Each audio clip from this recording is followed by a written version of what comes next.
si vous avez du mal à faire confiance à Dieu, vous savez peut-être que vous devez prendre l'habitude de faire vraiment confiance à Dieu. Nous allons en parler aujourd'hui dans Jouissez tous les jours de votre vie.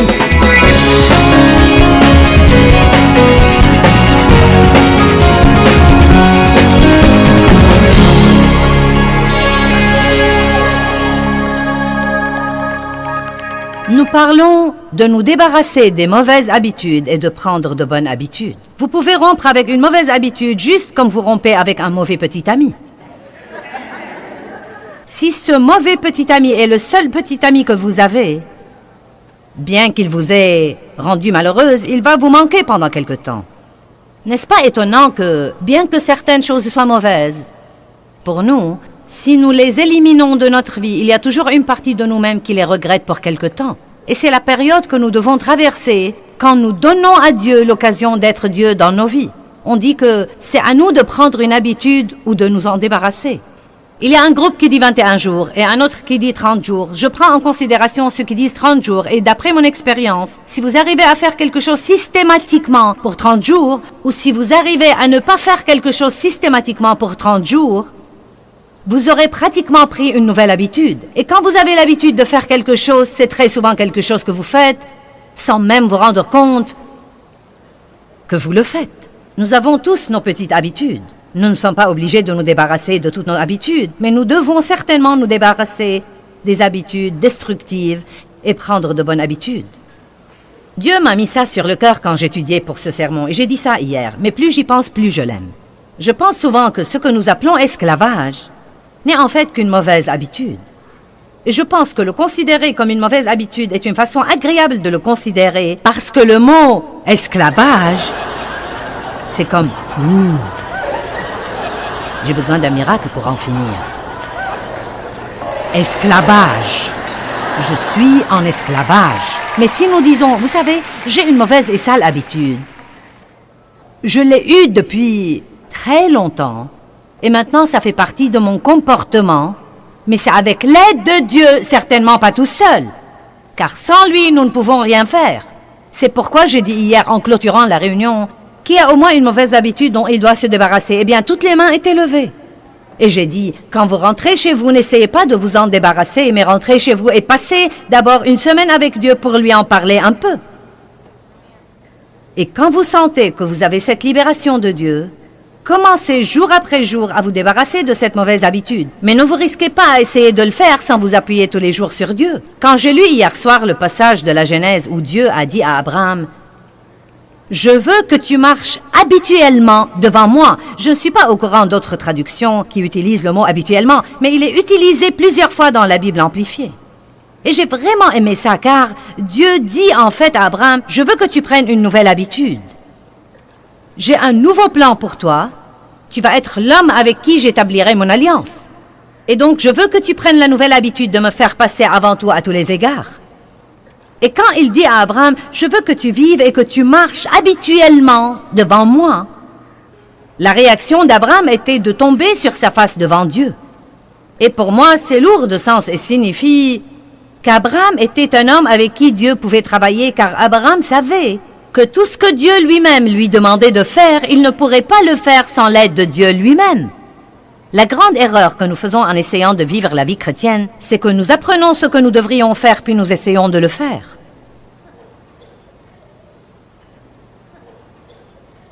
Et en fait, c'est très insultant pour Dieu parce qu'il ne veut pas du tout être tenu à l'écart. Et c'est dommage car nous sommes sincères. Nous pensons que nous faisons ce qu'il faut. Et nous disons à Dieu que nous faisons de gros efforts. Mais Dieu, je fais de mon mieux, je fais tout ce que je sais faire. Et si tu peux me montrer ce que je devrais faire, Dieu, je le ferai.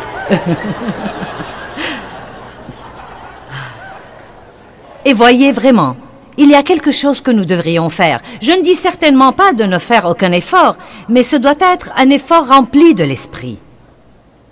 Ce doit être un effort où Dieu est en fait notre partenaire dans ce que nous faisons. Si vous avez un problème avec l'excès de table, n'essayez pas de ne pas manger à l'excès.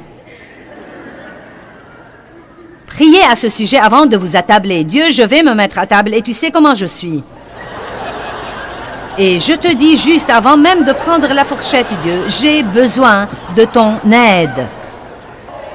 J'ai besoin de ton aide pour la poser et l'écarter après avoir assez mangé. 1 Timothée 4:8 nous parle de 2 types différents de formation spirituelle. 2 types de formation, dont l'un est spirituel et l'autre est physique.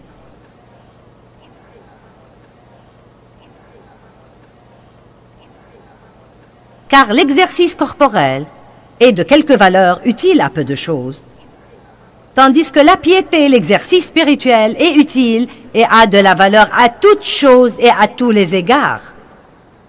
Oula! Ayant la promesse de la vie présente et la promesse de la vie à venir.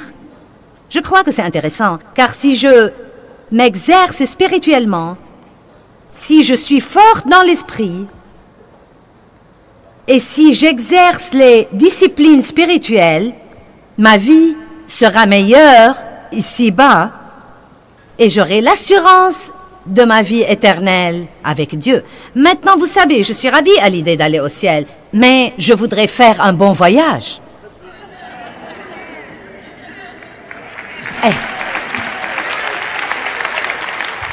Non, mais je ne voudrais pas juste survivre jusqu'au retour de Jésus. Et je crois que la religion, juste la religion, je pense qu'elle vole souvent le maintenant dans la vie des personnes.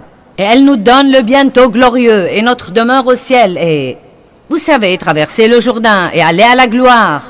Et vous savez, je crois parfois que nous ne pensons pas assez au ciel. Je pense que nous devrions y penser un peu plus que certains d'entre nous le font, y compris moi. Mais nous avons vraiment une vie à vivre maintenant et c'est celle que nous avons maintenant. Et j'aime beaucoup quand il dit qu'il nous donne l'espérance pour le présent et pour l'avenir.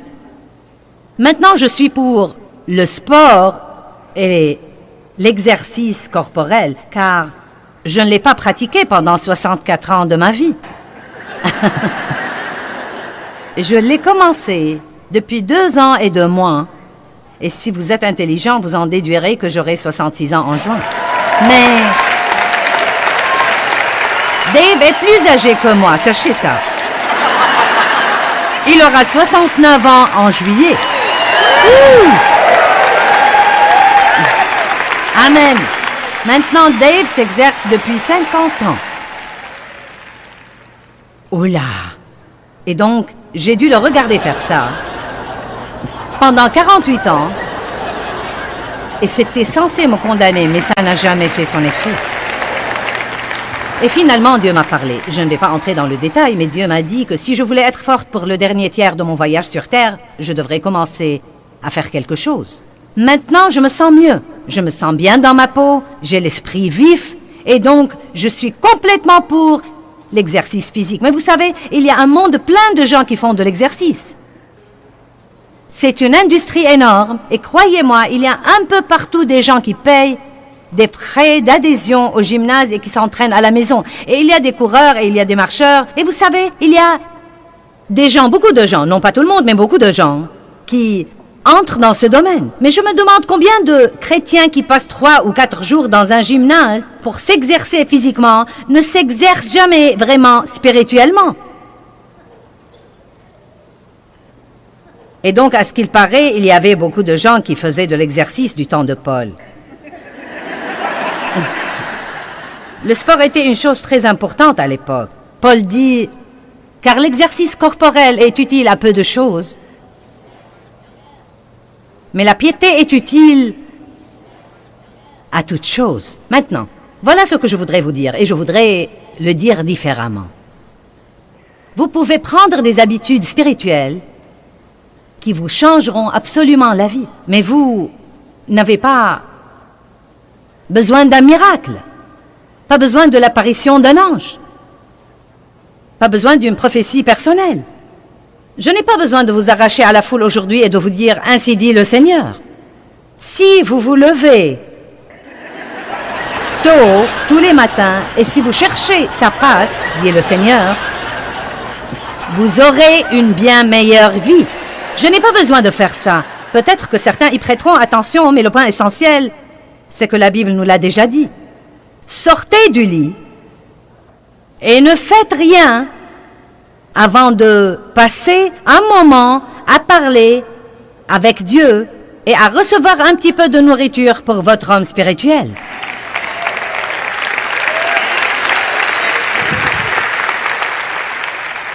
Je sais que beaucoup d'entre vous disent « Eh bien, je ne suis pas matinale. » Eh bien, vous savez quoi? Personne ne peut en faire une loi. Je ne vais pas vous dire que vous ne pouvez chercher Dieu qu'à 3 heures du matin. Évidemment, ce n'est pas le cas.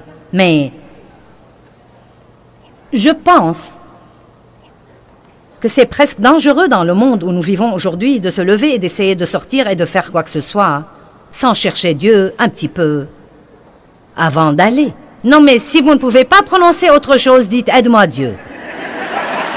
Tu dois m'aider aujourd'hui, sinon tout ce que je ferai serait un grand gâchis. Prenez donc une habitude, prenez des habitudes spirituelles. Je veux vous parler d'une chose que vous ne considérez peut-être pas comme une habitude, mais elle pourrait l'être. Je veux vous parler de prendre l'habitude de faire confiance à Dieu. Oh, eh bien, ce n'est pas une habitude. Il faut le don de la foi pour ça.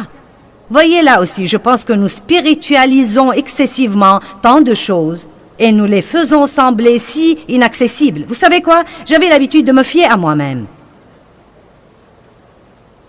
C'est une habitude que j'avais prise après des années de déception avec les gens et après avoir découvert que je ne pouvais pas leur faire confiance. J'ai commencé à me fier à moi-même. Si tu veux une chose bien faite, fais-la toi-même. Ne demande rien à personne pour qu'on ne te fasse pas du mal. N'ouvre ton cœur à personne pour qu'on ne te fasse pas du mal. Non, mais je me fiais à moi-même. Eh bien, quand j'ai commencé une relation forte et saine avec Dieu, j'ai dû me débarrasser de la mauvaise habitude de me fier à moi-même et j'ai dû prendre la bonne habitude de faire confiance à Dieu en toutes choses. La confiance est la simple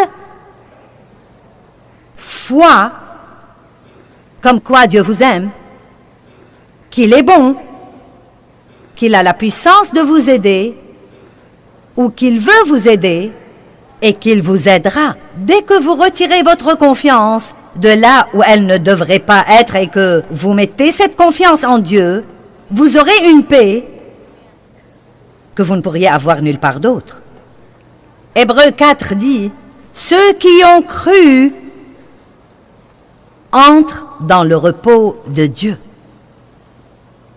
Donc, nous nous faisons appeler croyants, mais j'ai une petite révélation ce matin. Les croyants sont censés croire.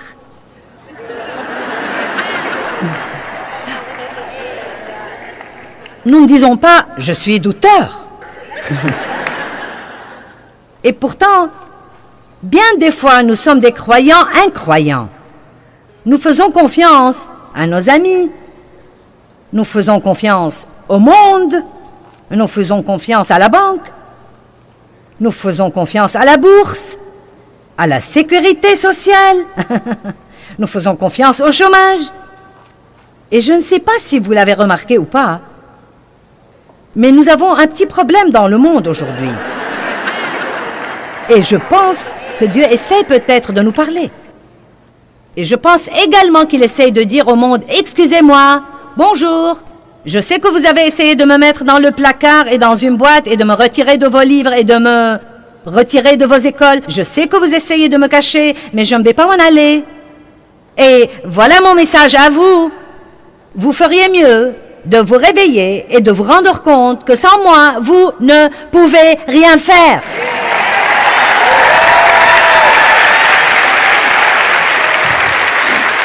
Vous savez, je ne peux même pas imaginer ce qui pourrait arriver et dans combien de temps dans notre nation si nos chefs de gouvernement menaient collectivement le peuple américain dans la prière et la recherche de Dieu. Je ne peux pas imaginer ce qui arriverait. Mais oh non, nous n'osons pas offenser les athées et les... Vous savez, si vous ne voulez pas croire en Dieu, c'est votre affaire, mais n'essayez surtout pas de me l'enlever de ma vie.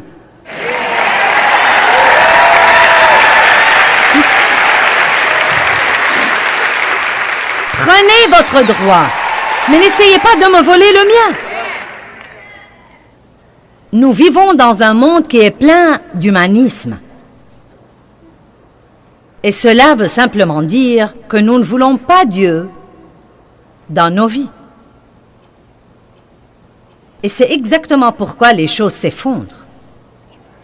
Et je n'ai pas l'intention d'être impoli, mais je ne pense pas que le gouvernement puisse arranger les choses.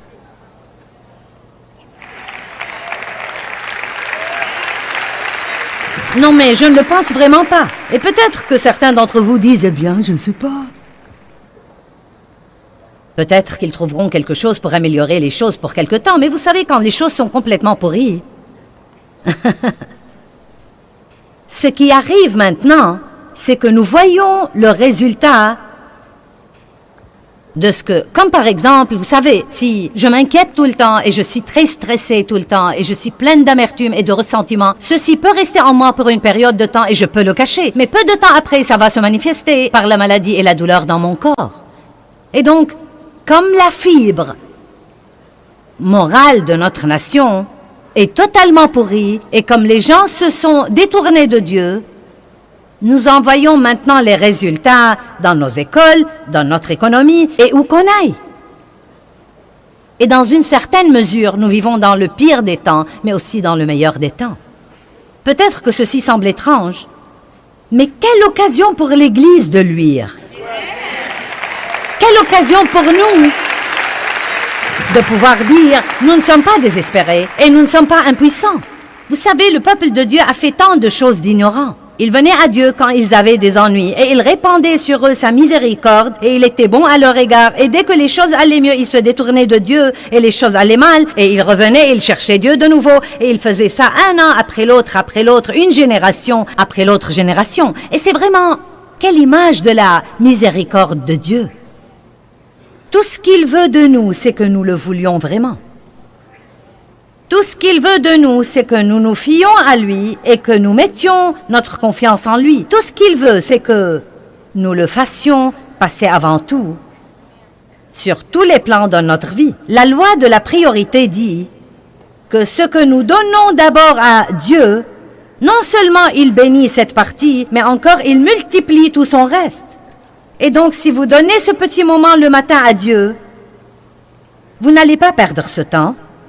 Vous pensez que vous n'avez pas le temps de passer un moment avec Dieu, mais si vous ne le passez pas avec Dieu, le diable vous le volera. Vous m'avez entendu? Si vous ne passez pas un temps avec Dieu, le diable vous le volera. Mais si vous le passez avec Dieu, il peut vous donner une idée qui pourrait vous épargner 2 heures juste comme ça. Vous dites, eh bien oui, mais c'est toujours très dur. Vous savez quoi, c'est une habitude. Aussi simple que ça. C'est une habitude.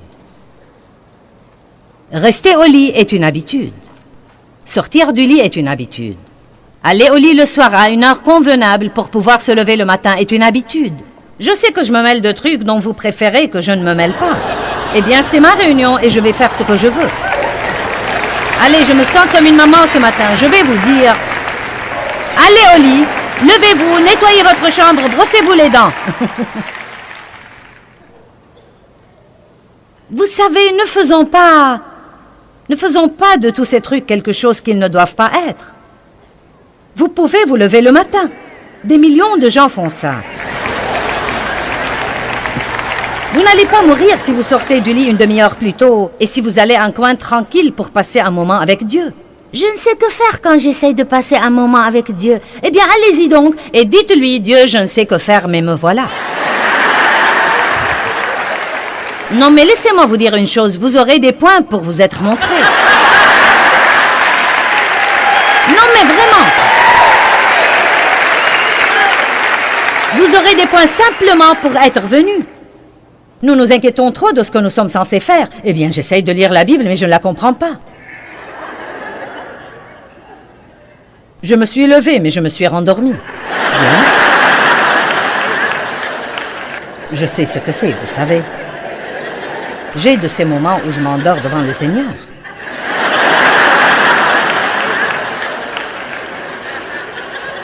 J'ai eu une vie tumultueuse pour très longtemps. Je regrette vraiment toutes ces années de ma vie que j'ai gaspillées et que je ne peux pas récupérer. Même comme chrétienne, j'étais exaspérée par des trucs que je ne pouvais pas changer.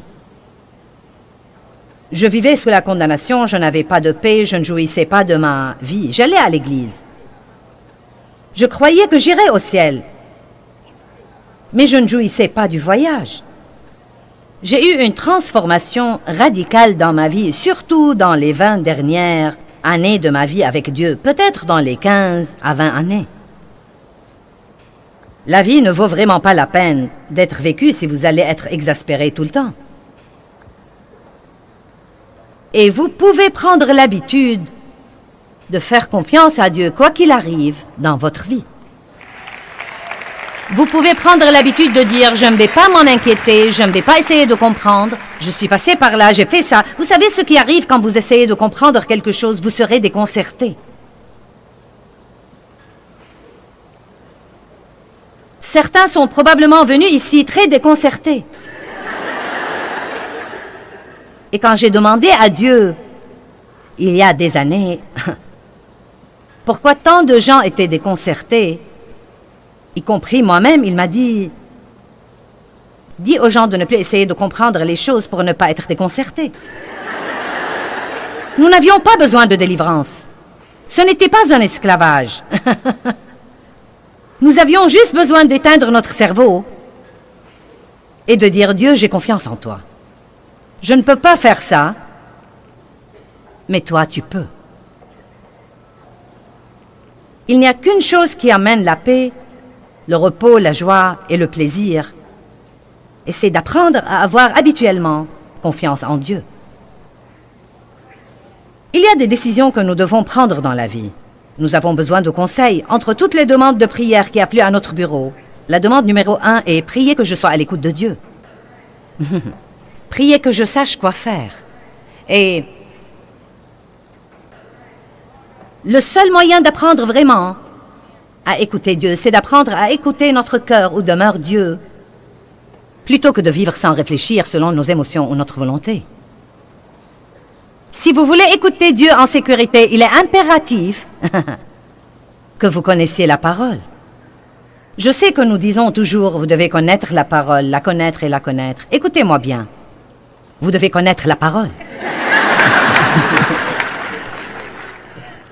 Et je suis convaincue plus que jamais, et je me suis rendu compte vers la fin de l'année passée, de ce qui ne va pas chez les gens. Et Dieu m'a dit, ils n'étudient pas. Beaucoup de gens vont à l'église. Peut-être que vous étudiez, mais je ne m'adresse pas uniquement à vous, je m'adresse aux gens dans le monde entier.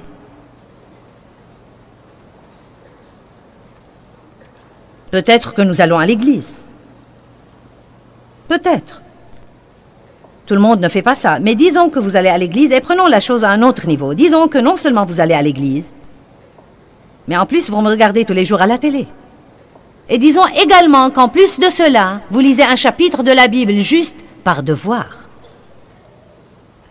Et vous avez des CD et des DVD et une belle bibliothèque spirituelle. C'est chouette et vous vous sentez spirituel quand vous passez à côté. Je ne peux pas vous dire combien de gens me disent « J'ai tous vos trucs !»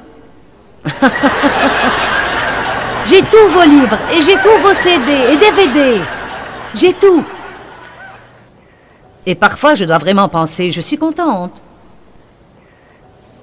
que vous les ayez, mais qu'en faites-vous? Ils ne vous servent à rien en reposant chez vous. Vous devez étudier, je suis contente que vous m'écoutiez, mais vous devez étudier. Vous devez prendre des notes, et puis vous devez vous réunir avec Dieu. Je peux vous enseigner, mais seul le Saint-Esprit peut le mettre en vous, et le mettre en place et le faire marcher.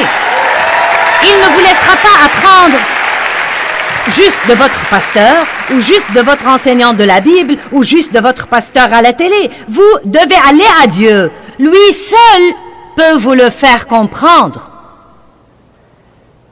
Lui seul peut prendre cette information et en faire une révélation dans votre vie. C'est très dangereux d'essayer d'écouter Dieu si vous ne connaissez pas la parole.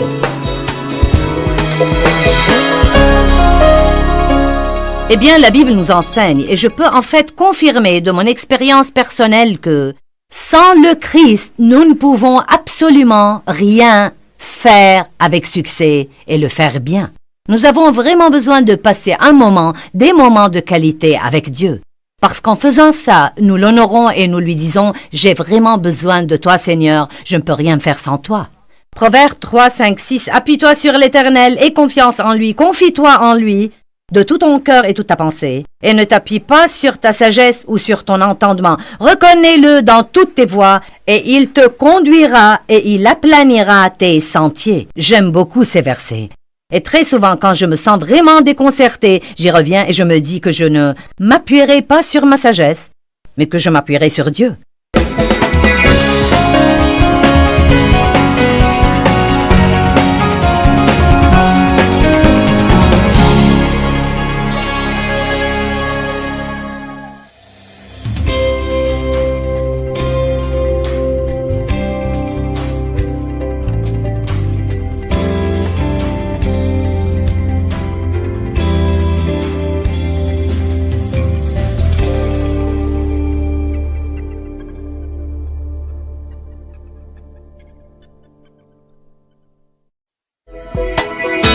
Vous êtes-vous jamais senti désorienté quant à la direction que vous devriez prendre dans la vie ou quant à entendre de Dieu?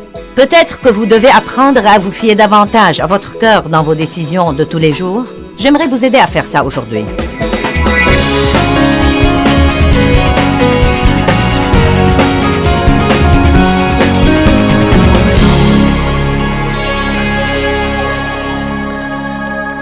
C'est très dangereux d'essayer d'entendre de Dieu si vous ne connaissez pas la parole. Très souvent, les jeunes chrétiens s'attirent de gros ennuis sur ce plan. Ce n'est pas qu'ils ne sont pas sincères. Ils sont très sincères. Ils cherchent sincèrement Dieu, car il n'y a pas un feu comme le feu des nouveaux croyants. Mais parce qu'ils ne savent vraiment pas grand-chose, l'ennemi essaye de faire de ce feu un incendie de forêt. Et vraiment, les choses auxquelles nous faisons face avec les chrétiens sont difficiles à croire. Mais je vais vous donner un exemple. Nous avions une dame qui, et ça arrive souvent, des gens vendent tout ce qu'ils possèdent et viennent à notre bureau. Dieu m'a dit que j'allais travailler pour vous. Avez-vous rempli une demande d'emploi? Êtes-vous sûr que nous avons un poste vacant? Ils ne savent pas où ils vont vivre. Ils ont tout vendu. Ils sont là. Nous n'allons pas embaucher quelqu'un comme ça. Non, mais je ne vais pas vous embaucher parce que vous dites que Dieu vous a dit que je devais vous embaucher. Il doit me le dire à moi. Vous devez être compétent pour faire le travail. Peu importe ce que Dieu vous a dit.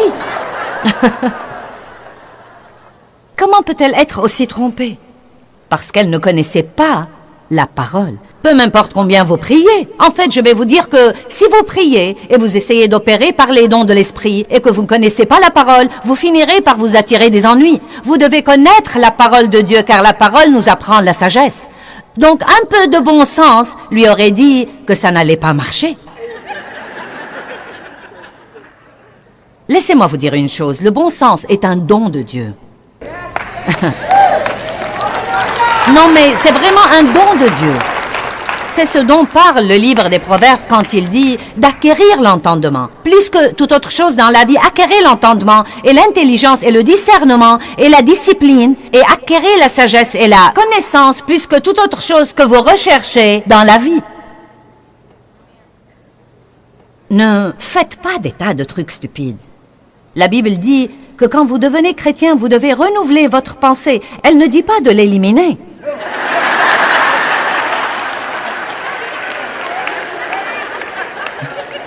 Nous recevons le fruit de l'esprit, nous ne recevons pas la folie.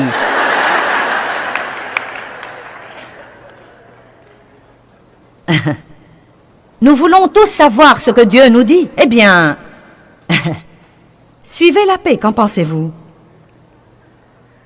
Eh bien, je vais entendre Dieu. Non, Que ressentez-vous au-dedans de vous? Arrêtez d'écouter votre tête, arrêtez d'écouter vos émotions, arrêtez d'écouter votre propre volonté, arrêtez d'écouter vos amis. Arrêtez d'essayer d'entendre des voix et dites simplement « Qu'est-ce que je ressens au-dedans de moi ?»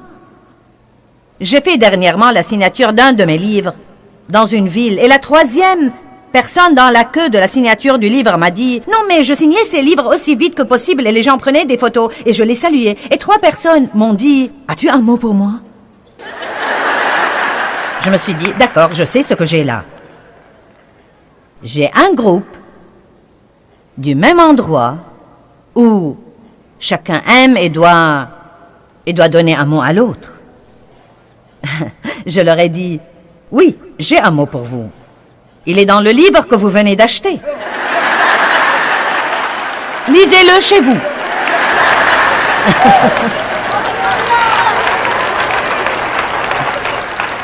Allez, ce n'est pas étonnant que nous effrayions ceux qui ne sont pas sauvés.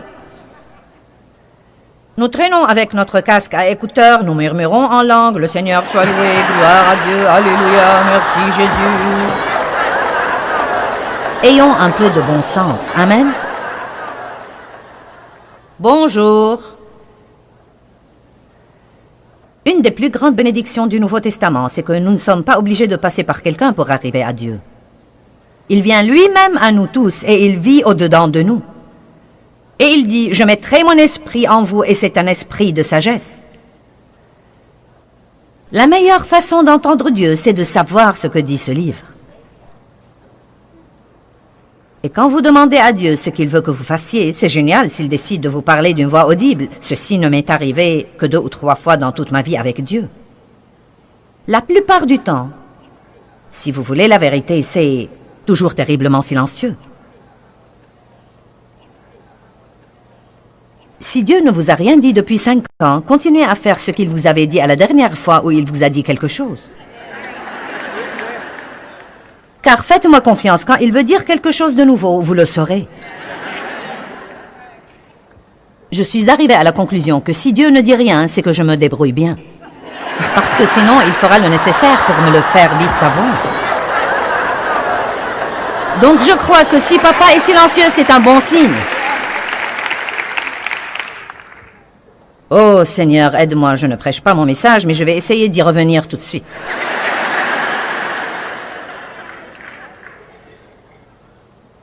Apprenez à vous fier à votre cœur. C'est là où demeure Dieu.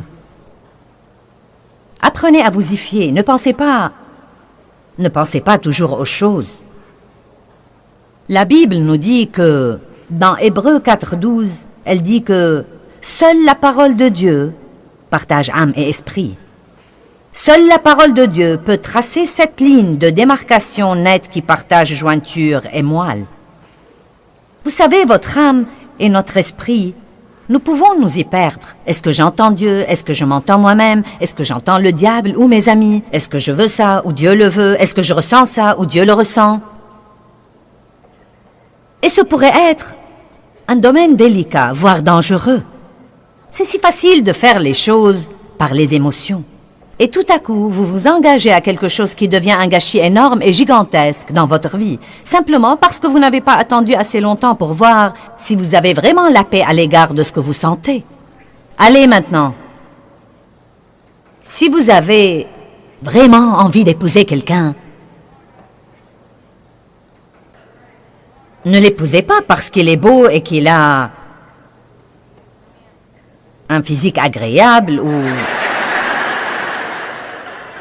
Veillez à le fréquenter assez longtemps pour voir quel genre de caractère il a. Et ne pensez pas seulement à l'effet qu'il vous fait sentimentalement, mais voyez ce que vous ressentez au-dedans de vous. Nous devons arrêter de vivre sans réfléchir et apprendre à vivre un peu plus profondément. Puis-je vous dire une chose? Quand vous allez au-delà de ce que vous voulez, vous pensez et vous ressentez, et que vous commencez à faire ce que dit la parole indépendamment de ce que ça vous fait, vous prendrez de bonnes habitudes et vous vous débarrasserez des mauvaises habitudes, et cela vous prendra à un point où vous recevrez beaucoup de bénédictions. Et vous aurez non seulement ce dont vous avez besoin pour avoir une vie prospère, mais encore vous aurez un surplus qui aidera tous ceux qui vous entourent. Allez maintenant, rendez gloire à Dieu.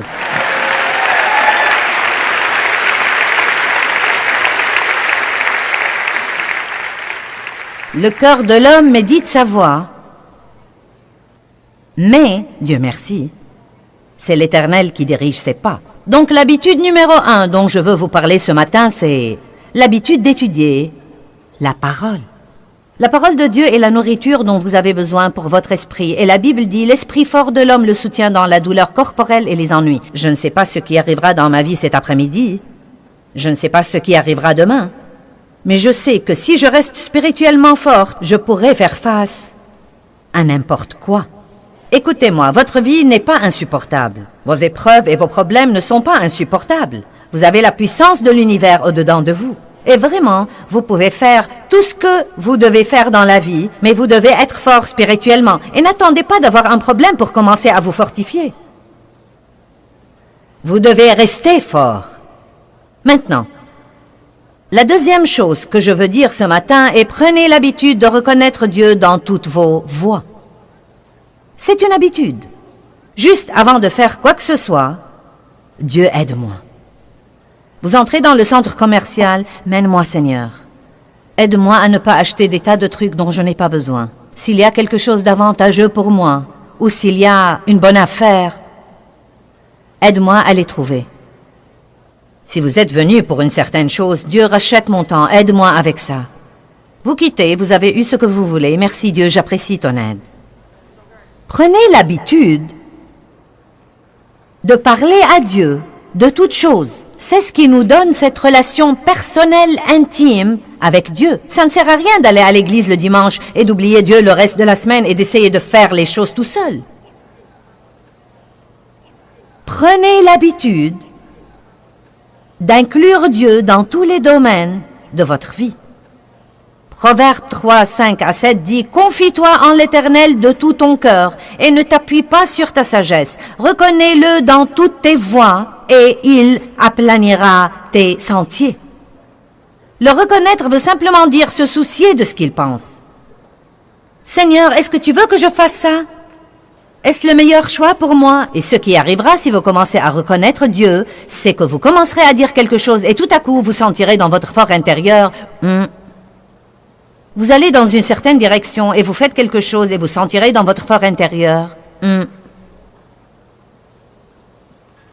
vous entendrez Dieu. C'est le Saint-Esprit qui incite quelque chose là-dedans et qui vous fait savoir « Ah, ce n'est pas bien, je ne sais pas. » Vous en serez au point où vous pourrez fréquenter les gens et avoir le discernement, où les gens semblent merveilleux, mais vous saurez qu'il y a quelque chose qui ne va pas. Où vous saurez que ce n'est pas bien pour vous. Parfois, quand nous sentons que quelque chose n'est pas bien, ça ne veut pas dire que la personne en question est mauvaise, cela veut juste dire que ce n'est pas la relation qu'il nous faut. Amen. Prenez l'habitude de reconnaître Dieu dans toutes vos voies. Prenez l'habitude d'être mené par la paix. Oh mon Dieu, je ne supporte plus ne pas avoir la paix après toutes ces années où j'étais exaspéré dans la frustration et le désarroi. Dans Jean 14, 27, Jésus dit « Je vous laisse la paix. » Dites « J'ai la paix. » Vous l'avez, vous avez la paix dans votre esprit. Ce n'est pas avec votre esprit que vous avez des ennuis, mais avec votre âme. Je vous laisse la paix, je vous donne et vous lègue ma paix maintenant. Je ne vous donne pas comme le monde donne. Que votre cœur ne se trouble point et ne s'alarme point. Arrêtez de vous permettre d'être agité et perturbé. Arrêtez de vous permettre d'être craintif et intimidé et lâche et instable. Il n'a pas dit « Vous avez besoin d'une délivrance ». Il a dit « Ça suffit ».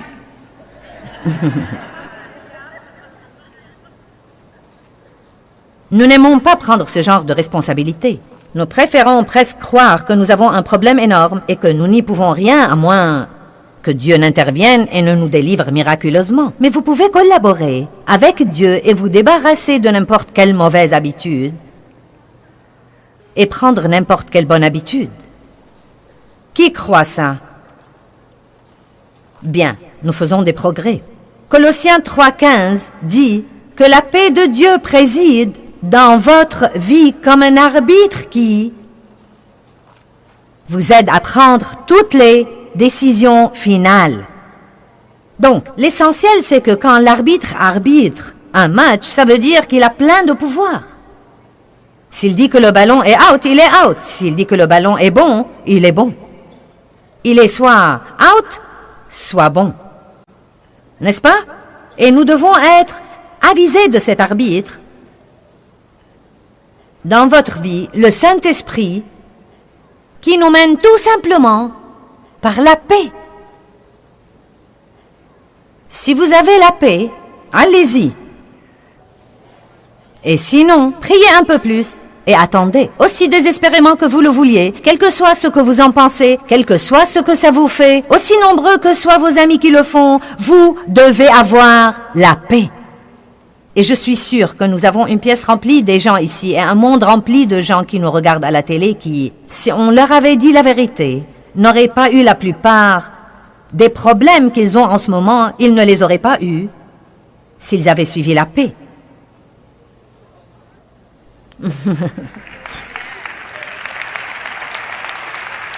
Allez, vous devriez être un peu plus excités.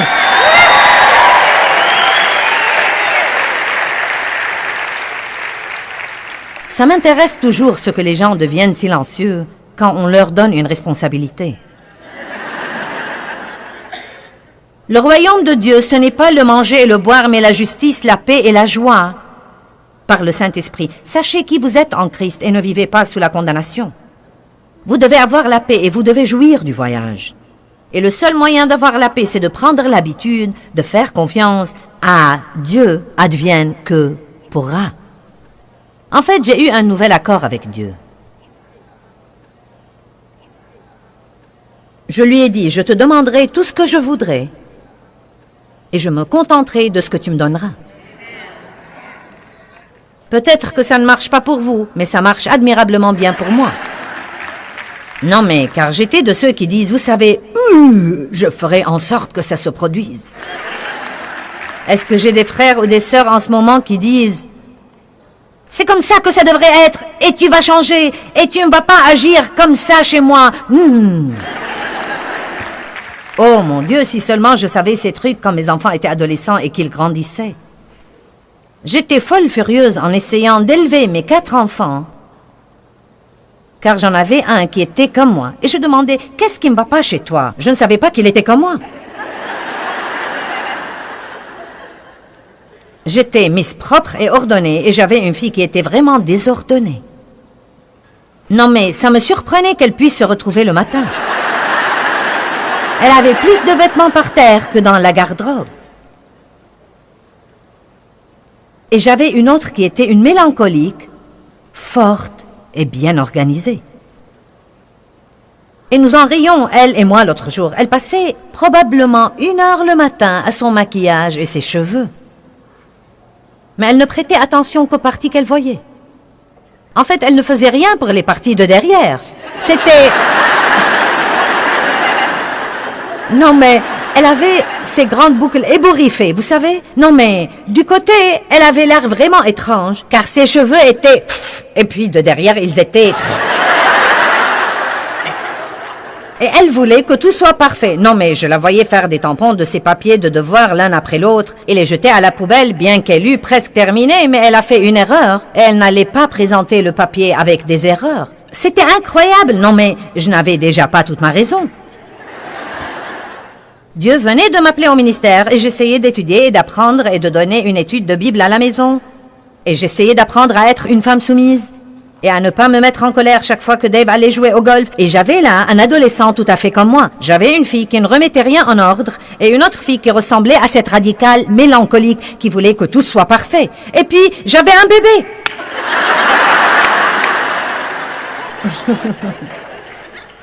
Je n'ai pas eu l'occasion d'aller au séminaire, mais je vous prierai de m'applaudir ce matin pour avoir terminé mes études dans la vie.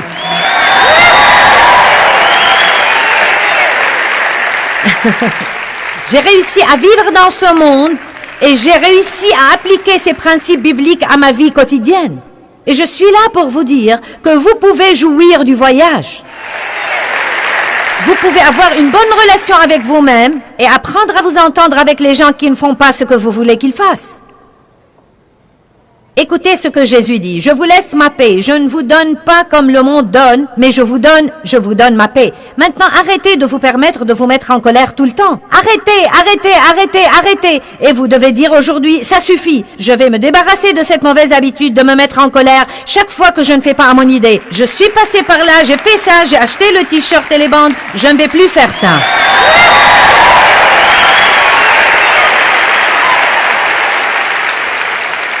La paix sera l'arbitre dans ma vie.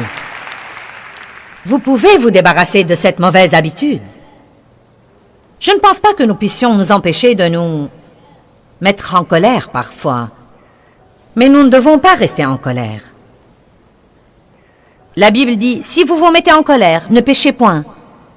Que le soleil ne se couche pas sur votre colère et ne donnez pas au diable une telle occasion ou un tel accès. Éphésiens 4, 26, 27. Comprenez-vous ces versets? Quand vous vous mettez en colère, ne péchez point. Il ne dit pas de ne vous mettre jamais en colère. Si vous ne faites pas à votre idée, peut-être que vous vous mettrez en colère. Mais à ce moment-là, vous devez dire, d'accord, je peux sûrement contrôler ça. Je vais vous pardonner. Je ne croirai qu'au bien. La vie pourra être si simple si nous venons comme un petit enfant et si nous prenons l'habitude de dire, tu sais quoi Dieu, je ne peux plus faire ça, je dois me fier complètement à toi. Je ne peux pas essayer de comprendre tout ça, je ne peux pas essayer de forcer les choses. Je ne peux même pas me mettre en colère là-dessus. Si tu ne peux pas me changer, je ne peux pas me changer moi-même. Si tu ne peux pas changer cette personne qui m'exaspère, je ne peux pas la changer. Si tu ne peux pas changer mes circonstances, je ne peux pas changer mes circonstances. Je vais jouer mon rôle, Dieu, et c'est fini pour moi. Allez, reposons-nous un peu. Ayez un peu de paix.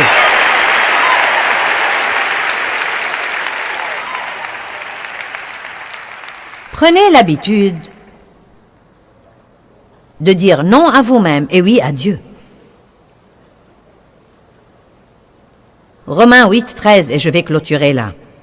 Car si vous vivez selon les ordres de la chair, vous mourrez sûrement. Regardez-le avec moi. Si vous vivez selon les ordres de la chair, vous mourrez sûrement. Maintenant, il ne parle pas de tomber par terre et de mourir et ne pas respirer. Il dit que vous allez avoir une vie malheureuse. Avec tout ce qui appartient à la mort, misère, pas de justice, condamnation. Donc, si vous vivez d'après ce que vous voulez penser et ressentez, la vie ne sera pas bonne. Mais si vous vivez par la puissance du Saint-Esprit, vous mettez habituellement, vous mettez à mort et vous faites disparaître et vous amortissez les mauvaises actions incitées par le corps. Vous allez vraiment et sérieusement vivre pour toujours. Maintenant, c'est comme ça que ça marche. Je me querellais avec Dave. J'allais au lit fâché, et je restais parfois fâché pour des jours d'affilée. Eh bien, la première fois où j'ai fait le bon choix, c'était si dur. C'était si dur de laisser la chose passer et d'aller lui parler. C'est comme si ma bouche était collée. Combien d'entre vous savent de quoi je parle? Mais chaque fois que je faisais un bon choix, chaque fois que vous faites un bon choix, c'est plus facile la fois d'après. Parce que vous savez ce que vous faites, vous privez votre chair de nourriture, et ça s'appelle mourir de faim.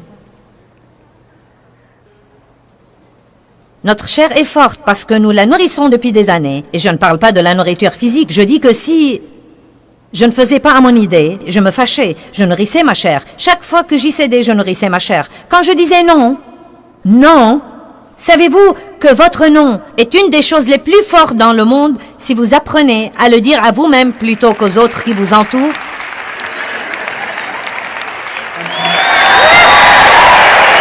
Vous avez compris?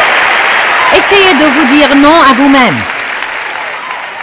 Et chaque fois que vous faites ça, vous ne nourrissez pas cette chose qui vous contrôle et peu de temps après, vous constatez qu'elle perd le pouvoir sur vous. Tenez donc, je suis radicalement, incroyablement différente. Je ne saurais même pas vous dire ou vous expliquer combien c'est merveilleux par rapport à ma vie d'avant. J'aimais Dieu, mais je ne savais pas ce que j'essaye de vous dire aujourd'hui. Personne ne me l'avait dit. J'ai dû souffrir pendant de nombreuses années, jusqu'à ce que j'ai découvert que nous devons nous débarrasser de ces mauvaises habitudes et prendre de nouvelles habitudes. Il ne s'agit pas d'un miracle. Il ne s'agit toujours pas de « écoutez-moi bien, Dieu nous délivre », mais ça ne veut pas dire que nous avons tous un esclavage profond bien établi. Cela veut dire qu'il nous apprend par sa parole à prendre les bonnes décisions. Et avec chaque bonne décision que nous prenons, nous commençons à prendre de nouvelles habitudes. Ça s'appelle se dépouiller du vieil homme et revêtir l'homme nouveau. Et se dépouiller et revêtir est un mot d'action. Et la Bible nous dit dans Colossiens 3, revêtez un comportement qui fait honneur à Dieu.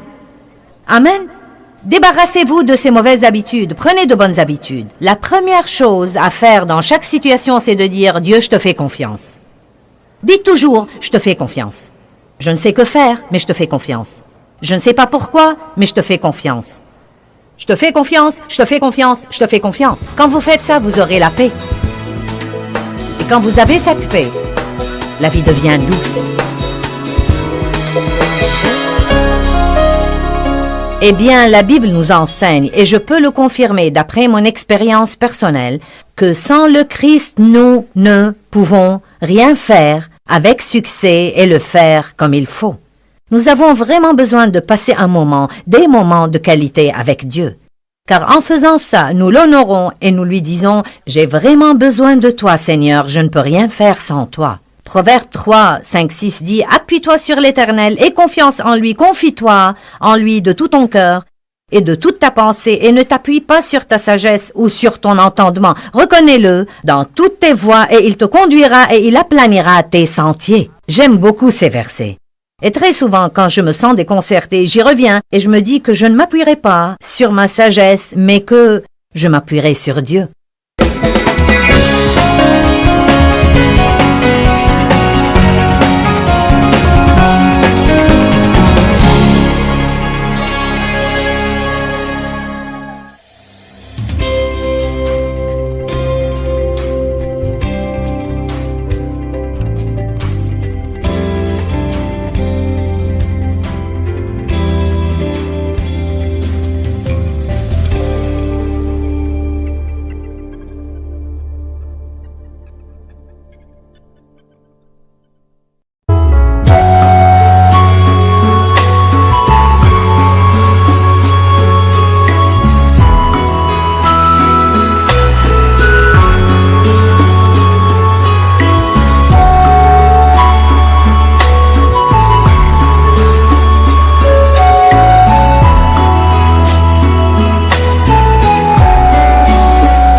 khắp phương trời vẫn nhớ tới quê hương.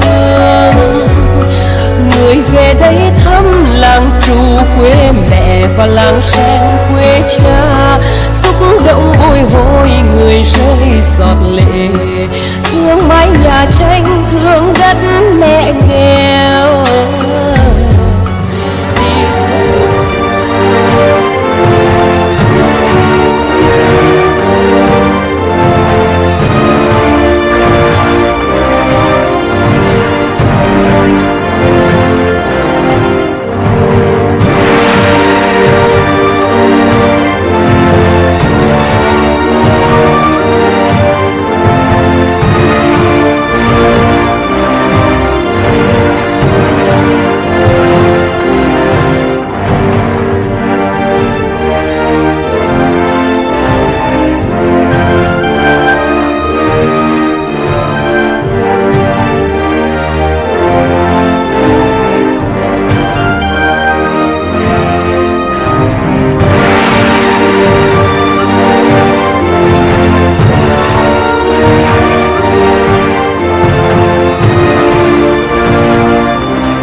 Hãy subscribe cho kênh Ghiền Mì Gõ để không bỏ lỡ